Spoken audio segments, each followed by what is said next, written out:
Tanguay électronique, en première ligne.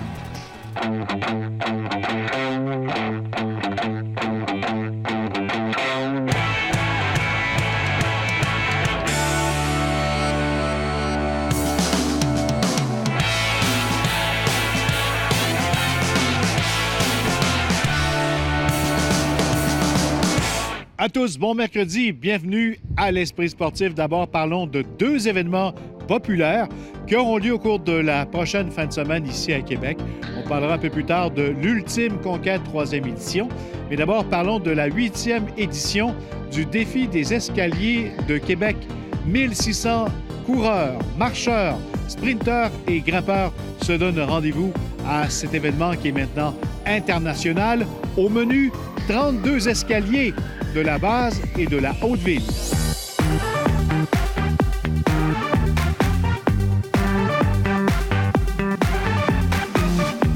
Denis Terrien, bienvenue à l'Esprit sportif. Merci. Denis, on se trouve présentement dans l'escalier du Faubourg. C'est un des nombreux escaliers que les participants ont monté à compter de dimanche matin. Alors oui, c'est plus de 33 escaliers différents qui ceinturent tout le Cap-Diamant à partir de l'escalier Verdun qui est sur le boulevard Charest et aller jusqu'à l'escalier du Cap-Blanc qui, lui, couronne le tout avec ses 398 marches. C'est tout un défi pour les coureurs. Il faut se préparer pour ça. Oui, ça prend... La plupart des amateurs de course à pied, dans les semaines qui précèdent le défi des escaliers, on va les retrouver justement dans les escaliers de Québec, en train de s'entraîner, préparer leur musculature, leurs jambes à l'effort que ça représente. Mais c'est un défi, mais la plupart des gens qui franchissent la ligne d'arrivée nous disent, je connais bien moins pire que je pensais. C'est agréable, c'est une façon extraordinaire de découvrir, de visiter Québec, de découvrir des coins inconnus, même des résidents de Québec. Au programme, il y a deux défis différents. Oui, il y a deux distances. Le super défi qui représente environ 19 km. La distance est un peu différente de l'an passé parce qu'il y a plusieurs travaux en ville qui nous ont amenés à modifier le parcours. Et l'autre, le défi Oasis, qu'on parlait de 13 km, lui, représente plus 14 km cette année, compte tenu de ces modifications-là qu'on a dû faire. Alors, donc, deux parcours. Pour les plus téméraires, on fait le 19. Mais ceux qui font le 19 km, en plus, ils ont deux autres compétitions. C'est du 3 en 1. Dans le défi des escaliers, on va avoir la meilleure performance sur l'ensemble du parcours. On aura aussi le meilleur grimpeur. Et on calcule donc le temps que prend chaque coureur pour faire le dernier escalier, celui du Cap-Blanc, où on a 398 marches. Il y en a qui font ça en moins d'1 minute et demie. C'est ultra rapide. Et on a après ça le meilleur sprinter. Donc, dès qu'on termine la partie de l'escalier du Cap-Blanc, on a une zone sur le Sentier Nature des Plaines où on calcule la vitesse des coureurs pour avoir le meilleur sprinter. On vient même d'un peu partout dans le monde maintenant pour y participer. Oui, on a des gens de la France qui participent au défi des escaliers. Et ce matin, à la dernière heure, des inscriptions de l'Allemagne qui sont rentrées. On a beaucoup d'inscriptions de l'Ontario, de plusieurs régions du Québec, évidemment. Alors, parce que, n'oubliez pas de chose, c'est que le défi des escaliers, c'est une course qui est unique. Il n'y a à peu près pas d'autres endroits dans le monde où on peut faire ce genre de compétition-là dans 33, 34 escaliers différents dans la ville de Québec. Alors, donc, ça amène les gens à voir... une façon extraordinaire de découvrir, de visiter Québec, de se rendre compte que Québec est sur le promontoire du Cap-Diamant, mais avec un paquet de petits bijoux bien cachés. On parcourt 7 parcs différents à partir du parc du Bois-de-Coulonge, les Plaines, le parc des Gouverneurs, le parc Montmorency et j'en passe. Donc... Est-ce qu'on peut encore s'inscrire? Oui, on peut s'inscrire. On va pouvoir s'inscrire jusqu'à samedi 16h30. OK? Et même dimanche matin, sur place, il y aura des inscriptions à la dernière minute, mais c'est en général très, très peu nombreux. Le départ est prévu à quel endroit? Le départ est arrivé au parc du Bois-de-Coulonge et c'est évidemment, on va avoir tout près de 1600-1700 participants. On ne fait pas partir tout ce monde-là en même temps, comme une course, par exemple, comme le marathon SSQ à la fin août, où on a des départs de 4000, 5000 dans le cas du demi-marathon. Et là, on y va sur le principe du contre-la-montre. Alors, à savoir qu'on fait partir 6 coureurs à toutes les 12 secondes, de sorte qu'on n'envoie pas 1600, 1700 coureurs dans le premier escalier en même temps. Ce serait plutôt dangereux. C'est bon succès. Plaisir, merci beaucoup.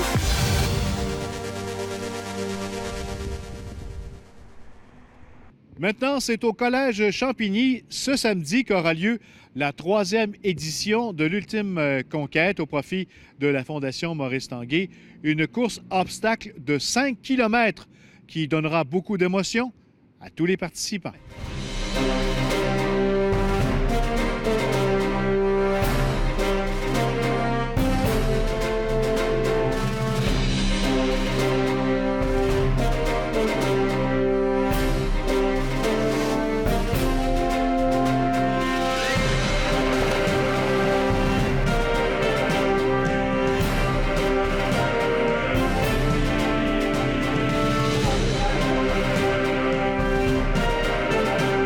Qu'est-ce que c'est comme événement l'Ultime Conquête? L'Ultime Conquête, là, il faut vraiment que le monde comprenne que c'est vraiment une activité de famille. Premièrement, on ramasse le plus de fonds possible pour la Fondation Maurice Tanguay pour les jeunes handicapés de tout l'Est du Québec. C'est notre 3e édition. Ça va super bien. On a beaucoup de participation. Mais il faut que le monde comprenne que c'est une belle course à obstacles de 5 km. On part, dans le fond, du collège de Champigny.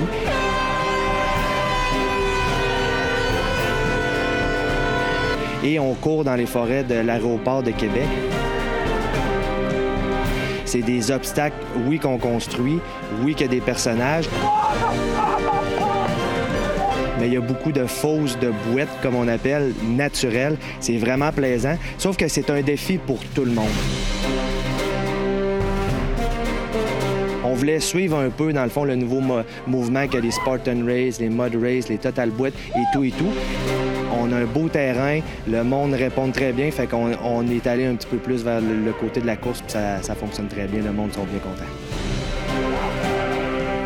Qu'est-ce qui nous démarque aussi des autres courses, c'est qu'on a de l'animation sur le parcours. C'est pas juste des obstacles en bois, c'est pas juste la boîte. On a des personnages, je n'en dirai pas plus, mais oui, on a le retour de nos fameux gladiateurs, les joueurs de ligne offensive du football au géant en gladiateur qui essaient de vous arrêter. Et on a notre fameuse glissade là, qui s'en va directement dans un trou de boîte pour être sûr que tout le monde soit bien brun à la fin de la course.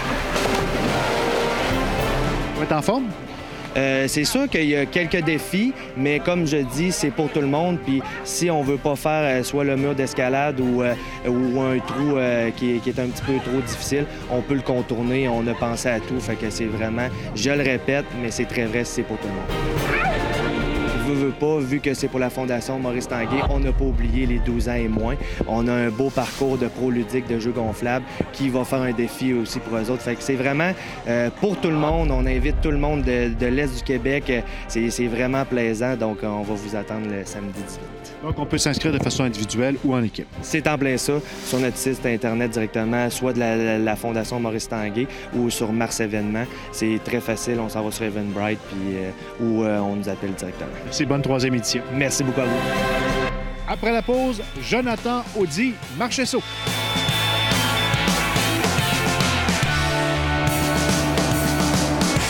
Prenez l'air avec la Tulipe et l'Esprit sportif et offrez-vous des séjours inoubliables en camping. Vous pourriez gagner un équipement prêt à camper d'une valeur de 3 885 $.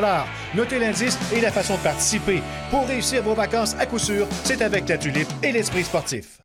La dernière saison aura été très importante dans la carrière de Jonathan Audy Marchesso, l'ancien attaquant des Remparts de Québec qui a obtenu un poste régulier avec le Lightning de Tampa Bay. Maintenant, il est joueur autonome sans compensation et il espère être de retour en Floride pour la prochaine saison.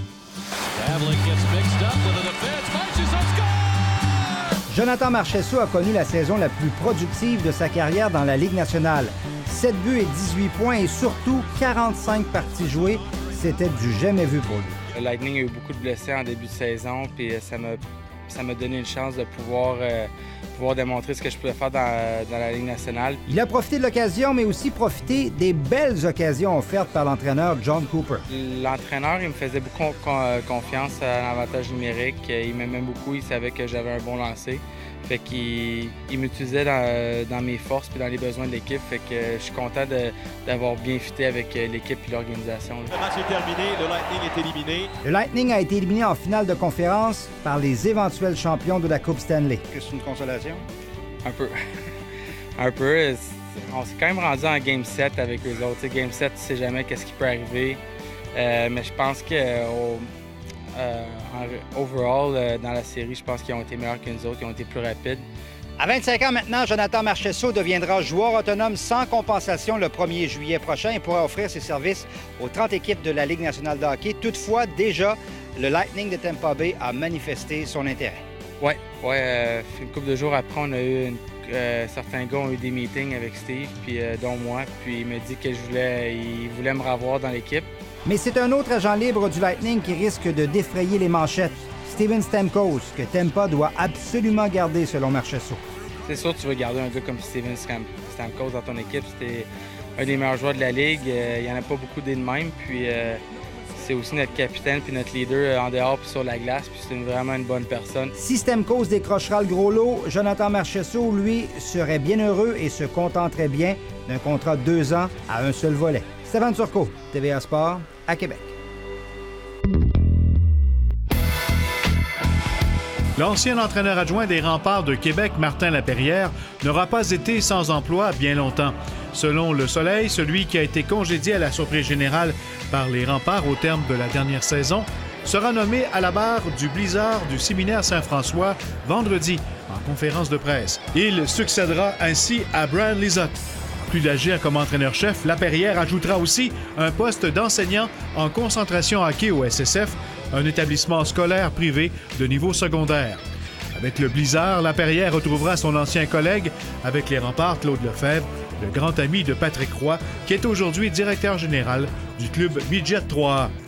Le combattant québécois Jonathan Meunier, qui a paraphé une entente à long terme avec l'UFC, montera dans l'octogone samedi prochain à Ottawa, alors qu'il affrontera Colby Covington en remplacement d'Alex Garcia, qui est blessé.